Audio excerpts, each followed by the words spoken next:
बिस्मिल्लाहिर्रहमानिर्रहीम। आज बुशरा बीबी के हमरा हम अटक जेल में गए खान साहब से मुलाकात करने के लिए। एज ए कौंसल मेरा हक बनता है आपके सामने रखना कि हाई कोर्ट के अहकामात की रोशनी में हमने रजू किया और उसके बावजूद हमें एक्सेस नहीं दी गई, और साथ साथ ये बताता जाऊं कि खान साहब के साथ किस तरह से ट्रीट किया जाए। बीबी साहब ने बताया है कि खान साहब को उसी क्लास में रखा गया है, वो ही कमरा और उसी तरह से ओपन वॉशरूम और उसी तरह से वहां पर एक बाल्टी शावर नहीं है, और उसी तरह से खान साहब को कैद तन्हाई में रखा गया। यानी कि जिस जगह पे खान साहब कैद हैं वहां पर कोई बंदा जा नहीं सकता, वहां पर कोई बंदा उनसे मिल नहीं सकता, उनसे बात नहीं कर सकता कि खान साहब उनसे बात कर। सूरत हाल क्या है कि एक बुनियादी एक चीज जैसे कि एक शीशा है छोटा सा शेव करने के लिए, वो तक वहां पर उनको मुयस्सर। खान साहब ये नहीं कहा कि मैं कोई घबराया हुआ हूँ या मुझे इस क्लास से निकालो। उन्होंने अपनी सूरत हाल बताई और कहा कि मैं डी क्लास में भी रहने के लिए तैयार हूँ, लेकिन जो उनके साथ वहां पर ट्रीट हो रहा है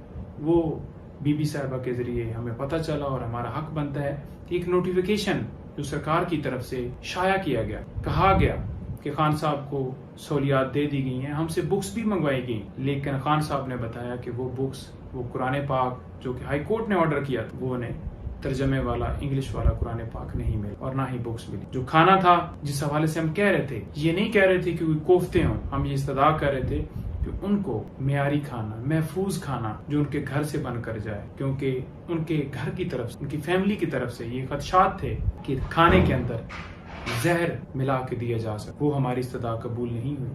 हाई कोर्ट ने वाज़ेह हुक्म दिया था कि जेल मैनुअल के मुताबिक ट्रीट किया जाए। वो कैसे ट्रीट करना था कि जो कानून के अंदर एक चीज साबका वजीर आजम के लिए अगर हम एप्लीकेशन देते हैं मौजूद है, वो देनी चाहिए थी, जो कि नहीं मिली। और उसके साथ साथ लॉयर्स की एक्सेस, फैमिली की एक्सेस, उनके डॉक्टर की एक्सेस, उनकी वाइफ की एक्सेस, उनके दोस्तों की एक्सेस, ये वाज़ेह तौर पर इस्लामाबाद हाई कोर्ट ने हुक्म किया था कि मैनुअल के मुताबिक जेल के जो कानून है उसके मुताबिक डील किया जाए। हजारों लोग जाकर कैदियों से मिलते हैं, उनकी फैमिलीज मिलती हैं, उनके लॉयर्स मिलते हैं, लेकिन खान साहब के साथ दोहरा मेयार किया जा रहा। जेल अहकाम की तरफ से ये कहा गया कि सिर्फ और सिर्फ आज बीबी साहिबा मिल सकती हैं, आप नहीं मिल सकते। ये कहा गया कि जुमरात को एक वकील आए और वो आके मिले। मैंने खुद राब्ता किया, सुपरिटेंडेंट साहब से राब्ता किया, एडिशनल होम सेक्रेटरी साहब को लेटर लिखे, एप्लीकेशंस दी, लेकिन वहां से यही कहा गया कि एक बंदा। अब हम क्या कहते हैं, हम ये कहते हैं कि 200 के करीब केसेस हैं, जैसा कि 19 बेलें खान साहब की खारिज हुई हैं, तो उन केसेस के हवाले से इंस्ट्रक्शंस लेनी है जो उस केस के अंदर वकील होगा। तो मुख्तलिफ वकला हैं, मुख्तलिफ वकला ने मिलना है। आप बेशक हर रोज एक वकील को मिलने दें या 2 को।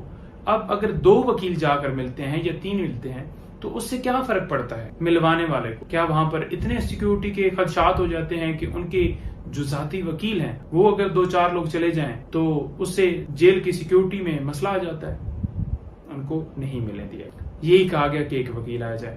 अब ख्वाजा हारिस साहब हैं या दूसरे सलमान साहब हैं या सलमान अकरम राजा साहब हैं या जितने वकील हैं, मैं एक एक का नाम, वो मुश्किल हो जाएगा, लंबी हो जाएगी वीडियो, तो उनको मिलने की इजाजत तो मिलनी चाहिए। जो कानून कहता है एक बंदे ने पिटीशन फाइल करनी है, उनके इलेक्शन कमीशन में मामला चल रहे हैं, उनके निशान का मसला है, सुप्रीम कोर्ट में मैटर है, आपको पता है कत्ल के मुकदमात हैं, नैब, तोशा खाना, अलकादर ट्रस्ट, मुख्तलिफ केसेस हैं, तो उनसे इंस्ट्रक्शंस लेनी है, उनसे वकालतनामे लेने हैं, नहीं दिया जा रहा। उनके डॉक्टर तक, जो फिजिशियन है उनका, जो चेक करेगा उनको, उस तक एक्सेस नहीं दी जा रही। हमने 12 उनको कहा कि उनको डॉक्टर को मिलने की इजाजत दी जाए, लेकिन नहीं दी गई। उनकी बहनों को मिलने की इजाजत नहीं दी गई, उनकी फैमिली से कोई और बंदा मिलने की इजाजत नहीं दी गई, बल्कि ये कहा गया कि हम अपने मुताबिक शेड्यूल देखेंगे कि किस टाइम आपको मिलवाना है, किस टाइम नहीं मिलवाना। ये नहीं कि हफ्ते के अंदर वो चाह रहे हैं कि एक बंदा आकर मिले और बस उसके बाद कोई मुलाकात। भाई क्यों इतनी पाबंदी? क्या कानून इजाजत नहीं देता? क्या इससे पहले कोई वज़रा, वजीर आजम जो रहे हैं, क्या उनके साथ यही सलूक किया गया?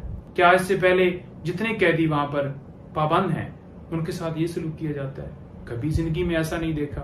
तो दोहरा मेयार नहीं होना चाहिए। हम chief justice Islamabad high court का दरवाजा दोबारा खटखटाएंगे और उनसे इस्तदा करेंगे कि आपके हुक्म को हवा में उड़ाया जा। हमने पहले भी कहा था कि जो आपका हुक्म नहीं मान रहा उसके खिलाफ तौहीन अदालत की कार्रवाई होनी चाहिए, और अगर कार्रवाई होती तो आज ये इनकार ना होता। दूसरा, जितनी बेल्स खान साहब की खारिज हुई हैं इंशाल्लाह हम उनको भी चैलेंज करेंगे, और तोशा खाना केस जो आप सब लोग रोजाना सुनना चाहते हैं, इंशाल्लाह हमारी वो